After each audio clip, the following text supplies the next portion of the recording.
மக்களை வணக்கம். நான் உங்கள் கோடங்கி.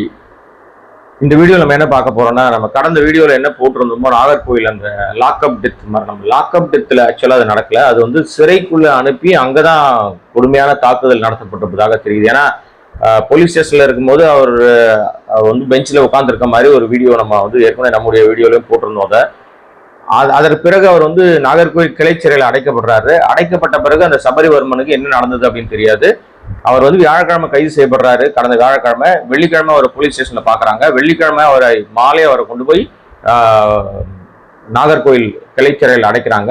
அதன் பிறகு அவர் வந்து திங்கட்கிழமை காலையில வந்து திடீர்னு உடல்நலக்குறைவு ஏற்பட்டது. அதனால நாங்கள் வாசாரிப்பள்ளம் மருத்துவமனை ஜிஹெச்ல அட்மிட் பண்ணியிருக்கோம் அப்படின்றாங்க. அங்க போய் பார்த்தா உறவினர்கள் பார்க்க அனுமதிக்கல, மனைவி போறாங்க அனுமதிக்கல. அதுக்கப்புறம் பார்த்தா அவருடைய நகைகள்லாம் வந்து அவர் அணிந்திருந்த அருணா கொடி, காதல போடுற கம்மல் இதெல்லாம் கொடுக்குறாங்க. கொடுத்துட்டு அவர் வந்து மார்ச்சுவரில் இருக்கு உடம்புன்றாங்க. ஸோ இதனால பதறி போன அந்த ஃபேமிலி நல்லா தானே நான் இருந்தார். சனிக்கிழமை போய் ஜெயிலில் போய் பார்க்குறாங்க. சகோதரியும் மனைவியும் போய் சனிக்கிழமை போய் பார்க்குறாங்க. அவர் சொல்லி இருக்கிற ஒரே குற்றச்சாட்டு என்னன்னா, அந்த ஒரு காவலர் வந்து என்கிட்ட 25,000 பணம் கேட்டாரு. அது இல்லாமல் வாரத்துக்கு 10 பேக்கெட் சிகரெட் ஒன்று கேட்டாரு. காசு கேட்டாரு, சிகரெட் கேட்டாரு.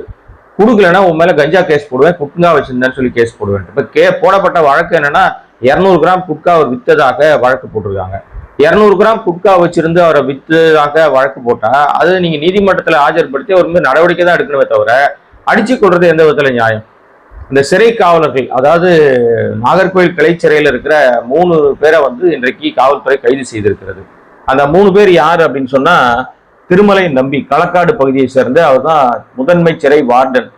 களக்காடு பகுதியை சேர்ந்த சிறை திருமலை நம்பி. அப்புறம் வந்து தேங்காய்பட்டணத்தை சேர்ந்த ஜெகன், ஒரு சாமியார் மடத்தை சேர்ந்த சிவகுமார். இந்த 3 நாய்களை தான் பிடிச்சிருக்காங்க. இது நாய்கள்னு சொல்றது தப்பு இல்லை. ஏன்னா இவங்களுக்கு எங்கேருந்து வருதுங்க? ஒரு மனுஷனை அடிக்கிறதுக்கு, அதுவும் வந்து பெரிய கொடும் குற்றவாளியை கூட நீங்க வந்து நீதிமன்றம் தண்டனை தான் கொடுக்குறது தவிர அடிச்சு கொல்ல சொல்லல. அது எப்படி காக்கி சட்டை போட்டா உங்களுக்கு எங்கந்திரா வந்துடும்? ஏன்னா நீங்க எல்லாம் சோத்துல உப்பு போட்டு சாப்பிடுறீங்களா? சோறு தான் தின்றீங்களா? வேற என்ன தின்றீங்க? மானங்கட்ட ஜென்மங்கள். ஏற்கனவே கன்னியாகுமரியில ஏற்கனவே இதுக்கு முன்னாடி அதிமுக ஆட்சி காலத்துல ஜெயராஜ் பெனிக்ஸ் 2 பேரை வந்து அப்பாவி மகனையும் கொடூரமாக போலீஸ் ஸ்டேஷன்ல வச்சு அடின்னு அடிச்சு சாகடிச்சு அங்கேயே குட்டுயிரும் கோயமா கொண்டு போய் சிறையில அடிச்சு அவங்களுக்கு மாரடைப்பு வந்ததுன்னு 2 பேரை சாவடிச்சாங்க. அப்பாவி மகனை நிர்வாணப்படுத்தி அடிச்சு ஒரு பெண் காவலர் தைரியமாக சாட்சி ரேவதின்னு ஒரு பெண் சொன்னாங்க. இன்றைக்கு அனைத்து பேருக்கும் மரண தண்டனை விதிக்கப்பட்டிருக்கு.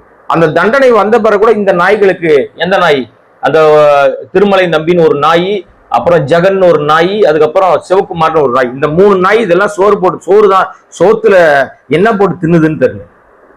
காவல்துறை வந்து வேடிக்கை பார்த்துக்கிட்டு இருக்கு. இப்ப நல்ல காவலர்கள், ரொம்ப மரியாதை தெரிந்தவர்கள், மனிதரை மிக்க காவலர்கள் எவ்வளவு பேர் இருக்காங்க, திறமையான அதிகாரிகள் எவ்வளவு பேர் இருக்காங்க. ஆனா இந்த மாதிரி நாய்கள் 4-5 பேர் இருக்கிறதுனால கருப்பாடுகள் 100 பேர்ல ஒரு குடம் பால்ல ஒரு துளி விஷம் கலந்தாலும் விஷம் தான். ஒட்டுமொத்த காவலர்களையும் திட்டுவாங்க. ஏன்னா உங்களுக்கு எல்லாம் வந்து நல்ல சம்பளம் கொடுக்குறாங்க. அப்புறம் என்ன கேடுகாலண்டா போய் வந்து கை நீட்டுறீங்க? பணம், நல்ல அரசாங்க உத்தியோகம், நல்ல பணம் இருக்கு, மரியாதை இருக்கு, ஓசி பஸ் டிராவலு எல்லாம், எங்க போனாலும் ஓசியில போயிட்டு வந்துடலாம். போலீஸ்காரன்னா ஒரு கெத்தோட திரிறீங்க. அப்புறம் என்ன கேடுகாலம்? ஒரு பொட்டி கடை வச்சிருக்கவங்களாம் கை நீட்டுறீங்க. தள்ளுவண்டி கடையில போய் காசு வாங்குறீங்க. மானகட்டத்தனமா இல்லையா? அசிங்கமா இல்லையா? இவங்களுக்கு அதே மாதிரி எப்படி வந்து அந்த ஜெயராஜ் பெனிக்ஸ்க்கு வந்து எப்படி தூக்கு தண்டனை விதிக்கப்படுதோ, அந்த அவரை அடித்து கொன்றவர்களுக்கு தூக்கு தண்டனை விதிக்கப்படுதோ, அதே போல இந்த சம்பவத்துல ஈடுபட்ட யாராக இருந்தாலும் அந்த முதல் லஞ்சம் கட்டாம பாருங்க, அந்த காவலர் உட்பட, அந்த எஸ்ஐ உட்பட அனைத்து பேரையும் அரெஸ்ட் பண்ணி அனைவருக்குமே மரண தண்டனை விதிக்கணும். தூக்கு தண்டனை, சாவர வரையும் தூக்குல போடுங்க. அப்பதான் அதுதான் சரியான நியாயமான தீர்வாக இருக்கும். இப்ப அந்த உடம்பை வாங்க மாட்டேன்னு அந்த சம்பந்தப்பட்ட மனைவி, அவங்க உறவினர்கள்லாம் போராட்டம் பண்ணிட்டு இருக்காங்க. இத்தனைக்கும் அந்த நபர் இறந்து போன சபரிவர்மன் பாஜகவை சேர்ந்த ஒரு நபர். இதை தாண்டி ஒரு எம்எல்ஏக்கும் நெருக்கமா இருந்திருக்கிற நபர். நீங்க அப்ப உங்களுடைய அதிகாரம் என்ன?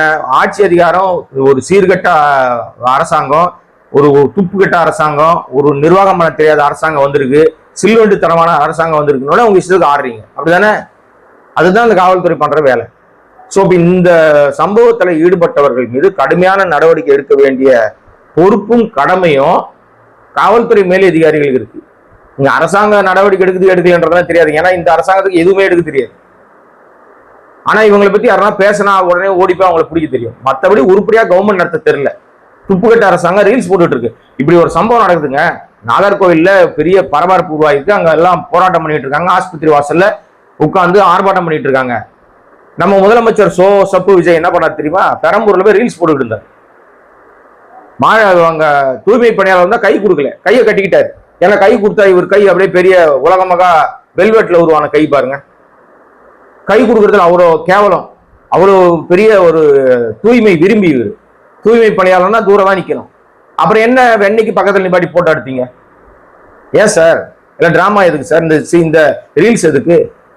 ஆனா அந்த தற்கொலை கும்பலுக்கு அறிவு கட்டணும். பின்னாடி வந்து நான் அப்படியே என்னமோ இவர் வந்து மற்றவர்கள் மாதிரி நினைச்சுக்கிட்டு கை கொடுக்கறது. இப்ப எடப்பாடி ஒரு குழந்தை ரோட்ல நின்னா கூட வண்டி போச்சுன்னா கான்வாய் நிறுத்தி இறங்கி போய் பேசுறாரு. எல்லாரையும் கையெடுத்து 10 பேர் நான் கூட நின்று பேசிட்டு போறாரு. அப்படிலாம் வீடியோ வருது. முத்துவேல் கருணாநிதி ஸ்டாலின் யார் எங்க நின்னாலும் உடனே வழியில் நிறுத்தி ஸ்கிரிப்ட் எல்லாம் கிடையாது. ஆனா இங்க ஸ்கிரிப்ட், யார் கை கொடுக்கணும் யார் கை கொடுக்க கூடாது, யார் பக்கத்தில் நிற்கணும் யாருக்கு, நம்ம சப்பு விஜய்க்கு பூரா ஸ்கிரிப்ட் ஆட்சி தான் நடந்துகிட்டு இருக்கு. இப்ப இந்த நாகர்கோவில்ல அவ்வளவு பிரச்சனை போயிட்டு இருக்குது. இங்க ரீல்ஸ் போட்டுக்கிட்டு இருந்தாரு. ரேஷன் கடையில ஒரு பொம்பளை ஒண்ணு சொன்னான், ஊர் உலகத்துல ஆம்பளையே பார்த்துருக்க மாட்டா போல இருக்காங்க. ஐயோ எவ்வளவு அழகா இருக்காரு, இதெல்லாம் போட்டுறாதீங்க சார், அவன் பொம்பளை தானான்னு சந்தேகமா இருக்கு. என்ன கேடுகட்டத்தனமா இருக்கு. நிர்வாகம் பண்ண துப்பு இல்ல, அதை கேட்க துப்பு இல்ல. அவர் அழகா இருக்கு, இருந்தாந்துட்டு போறாரு. என்ன இப்ப அதுல நடிகை அழகா தான் இருப்பாரு. மேக்கப் போட்டு தெரியறது தான் அவர் வேலை. வேற என்ன வேலை அவர் பண்ணியிருக்காரு? இப்ப அந்த 60 நாள் ஆயிருக்கு. 60 நாள்ல என்ன ஆட்சி இந்த நாட்டுக்கு ஈஸ்டர்? சட்டம் ஒழுங்கு சீர்குலைஞ்சு போயிருக்கு, நாசமா போயிட்டு இருக்கு. அப்போ அஜித்குமார் மரணத்துல பொங்குன சிஎம் சப்பு விஜய் வந்து இப்ப ஏன் பொங்க மாட்டேங்கிறார்? ஏன் பொங்க மாட்டேங்கிறார்? ஸ்டாலின் அப்ப முதலமைச்சராக தகுதியே இல்லை, சீட்டை விட்டு வெளியே போங்கன்னு பேசினார்ல. இப்ப நம்ம சொல்லலாம் இல்லையா, உங்க முதலமைச்சராக தகுதியே இல்லை, ஏற்கனவே தகுதி இல்லை. இப்ப உங்க ஆட்சியிலேயே வந்து லாக்அப் டெத்துன்னு சொல்ல முடியாது, இது வந்து சிறை டெத்து, ஜெயிலுக்குள் நடந்திருக்க டெத்து, ஜெயிலுக்குள்ள அடிச்சு கொண்டு இருக்கானுங்க. ஏன்னா அப்படி என்னடா பெருசா அவன் பண்ணிட்டான்? நீங்க லஞ்சம் கேட்டா கொடுத்துணுமாடா? உங்களுக்கு எல்லாம் எப்படா மரியாதை கொடுக்குறது? அது இந்த கைது பண்ணப்பட்ட 3 பேர் மட்டும் இல்லைங்க, இதற்கு பின்னாடி ஒரு பெரிய சதி வேலை இருந்திருக்கும். அந்த சதியே ஒட்டுமொத்த நபர்களையும் கைது பண்ணி அவர்களுக்கு உரிய தண்டனை இம்மீடியட்டா உடனடியாக காலதாமதமே பண்ணாம விரைவு நீதிமன்றத்தில் அவர்களை நிப்பாட்டி அவர்களுக்கு அனைவருக்கும் மரண தண்டனை தான், எந்த பாரபட்சமும் பார்க்க கூடாது. ஆனா இப்படி சம்பவங்கள் நடந்து மரண தண்டனை கொடுத்தா கூட திருந்த மாட்டானுங்களே இந்த போலீஸ்காரங்க. அதுவும் குறிப்பிட்ட சிலர், எல்லா போலீஸ்காரையும் நம்ம ஒட்டுமொத்தமா குறை சொல்ல முடியாது, நியாயமானவர்கள் இருக்கதான் செய்யறாங்க. ஆனா இந்த மாதிரி நாதாரிகளால் தான் எல்லாருக்கும் கெட்ட பேர் ஆகுது. நீங்க காகி சட்டை போட்டாலே எல்லாரையும் தப்பா தானே பார்க்க தோணுது. முதலமைச்சர் வாயை திறக்கலங்க இது வரைக்கும். இன்னைக்கு ரீல்ஸ் போட்டுட்டு இருக்காரு, இன்னைக்கு பொதுமக்களை சந்திக்கிறாராம். அங்க பிரச்சனை போயிட்டு இருக்கு, நாகர்கோவில்ல பிரச்சனை பெருசா போயிட்டு இருக்கு, இங்க பொதுமக்களை சந்திக்கிறாராம். சந்திச்சு டிராமா போடுறாரு, ரீல்ஸ் போடுவாரு. இப்போ எல்லா ஊடகத்திலும் எது வரும் தெரியுமா? நாகர்கோவில் நடக்கிற சம்பவம் வராது. ஊடகங்களே பேச பயப்படுதுங்க. ஊடகங்கள் இந்த விஷயத்த சொல்ல மாட்டேங்கிறானுங்க. மெயின் ஸ்ட்ரீம் சேனல்னு சொல்லுகிற எந்த சேனலும் துப்பு இல்லாத தைரியம் இல்லாத சேனலா இருக்கு. அங்க என்ன நடந்துகிட்டு இருக்குன்னே சொல்ல மாட்டானுங்க. அந்த இறந்து போன சபரிவர்மனுடைய உடம்புல 19 இடங்கள்ல காயம். அவருடைய ஒரு கை வந்து ஆல்ரெடி அவருக்கு வந்து ஒரு கை, அவர் ஆல்ரெடி மாற்றுத்திறனாளி, அந்த கையே உடைச்சிருக்கானுங்க, 3 துண்டா உடைச்சிருக்கானுங்க. வயிறு வீங்கி போயிருந்திருக்கு. மர்ம உறுப்பு ஆண் உறுப்புல கடுமையான காயம், மண்டையில அடிச்சிருக்கானுங்க, மண்டை ஓடு உடைஞ்சிருக்கு. இதெல்லாம் வந்து போஸ்ட்மார்ட்டத்தில் சொல்லியிருக்கிற தகவல், நம்ம சொல்றதெல்லாம். 19 இடங்கள்ல கடுமையான, அதாவது கடுமையான காயங்கள், உள்காயங்கள்லாம் இன்னும் நிறைய இருக்கும். அப்ப அந்த அளவுக்கு ஒரு மனுஷனை, அதுவும் மாற்றுத்திறனாளி ஒருத்தனை அடிச்சு கொள்ற அளவுக்கு உங்களுக்கு எங்குந்தரா வெறி வருது? நீங்களாம் மனுஷ ஜென்மங்களா? நீங்கெல்லாம் இவங்களுக்கு என்ன நீதி செய்ய போகுது? அஜித்குமார் அடிச்சு மண்டையில அடிச்சு உடைச்சி அவனை சாவடிச்ச உடனே பொங்கி வந்த சப்பு விஜய் இதுக்கு பொங்காம, பொங்கல் வைக்காம ரீல்ஸ் போட்டுக்கிட்டு இருந்தா என்ன நியாயம் இது? இது எப்படி கேட்கறது? யார் கேட்கறது? ஊடகங்கள் வாய் திறக்க மாட்டேங்குது. வேற யார் தான் கேட்கறது? உதயநிதி ஸ்டாலின் கடுமையான எதிர்ப்பு காட்டுறாரு, நயினார் நாகேந்திரன் கடுமையான எதிர்ப்பை காட்டுறாரு, பிரேமலதா சகோதரி பிரேமலதா கடுமையான எதிர்ப்பை காட்டுறாங்க. எல்லா எதிர்கட்சிகளும் வந்து கடுமையான எதிர்ப்பு காட்டுறாங்க. கூட்டணிக்கு போயிருக்கிற கட்சிகள் வாய் மூடி எல்லா பக்கமும் இருக்கிற நவதுவாரங்களையும் பொத்திக்கிட்டு அமைதியா இருக்கு. திருமாவளவன் கிட்ட இருந்து எந்த சத்தத்தையும் காணோம். வாய் திறக்க வேண்டிய ரஞ்சித் நானும் சும்மா பேசினேன் அப்படின்ற மாதிரி ஒரு வார்த்தையை விட்டுட்டு அமைதி ஆயிட்டாரு. கம்யூனிஸ்ட் வாயை திறக்கல, எல்லாத்துக்கும் முன்னாடி போராட்டத்துக்கு வருவாங்க, வாயே திறக்கல. IUML இருக்குதா இல்லையானே தெரியல, ஒரு சோபாவோட ஒதுங்கிட்டாங்க போல இருக்கு. காங்கிரஸ் எதுக்குமே வராது, இதுக்கு மட்டும் எப்படி வந்துடும்? ஆக கேடுகட்டத்தனமான ஒரு ஆட்சி நிர்வாகம் நடந்துகிட்டு இருக்குங்க. அதோட வெளிப்பாடு இவ்வாறு ஒரு அப்பாவி மரணத்துல போய் முடிஞ்சிருக்கு. இது தொடர்கதையா என்னன்னு தெரியல.